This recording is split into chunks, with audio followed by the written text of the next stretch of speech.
Вредните раце на идните професионални угостители, готвачи, пекари и сладкари денеска приготвуваа храна за 100 загрозени семејства во дворот на црквата Свети Петар и Павле во рамките на завршниот проект Храна за сите сиромаштија за никој во организација на Ајде Македонија. Целта на заедничкото готвење е да се пренесе визијата и целите за намалување на гладта, користење на храната како важен ресурс, но и грижа за луѓето кои не може да си дозволат достоинствен оброк. Блаже Јосифовски од Ајде Македонија рече дека доаѓаат во директен контакт со социјално загрозените граѓани, што доаѓаат во црковната кујна, се готви за нив, а потоа сите заедно седнуваат на иста трпеза да им се покаже достоинство што секој треба да го има. Така што ова е одличен момент да се направи едно сплотување. Дополнително ги уча социјалните моменти, односно како ова може да помогне на граѓаните кои што немаат, односно тие и како идни оператори со храна, тие вишоци на храна дека може да ги донираат на граѓаните што немаат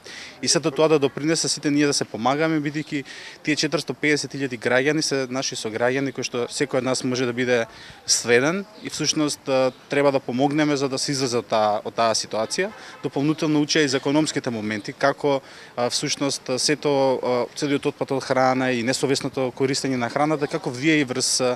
цените, зголемување на цените, како маркетите манипулираат со цените во супермаркетите, како тоа се прави, зошто се создаваат вишоци, зашто ние кога одиме масовно купуваме во супермаркетите, така се поставени цените, значи различни учат техники за помалку да купуваат, помалку да конзумираат општо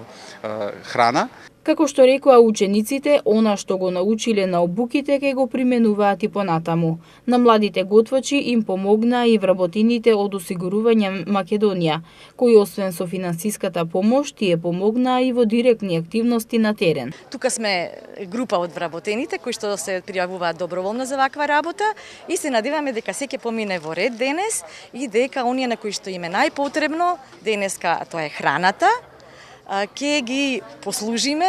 и се надеваме дека ќе бидат задоволни од тоа што денеска ќе го подготвиме и мала помош ќе дадеме за жените кои што се тука секојдневно и помагаат во вакви активности на луѓето на кои што им треба помош. Околу 250 граѓани обезбедуваат оброк од понеделник до петок во црковната кујна во општина Ѓорче Петров. Ова денеска што се подготвуваше ќе помогне на многу граѓани во Скопје.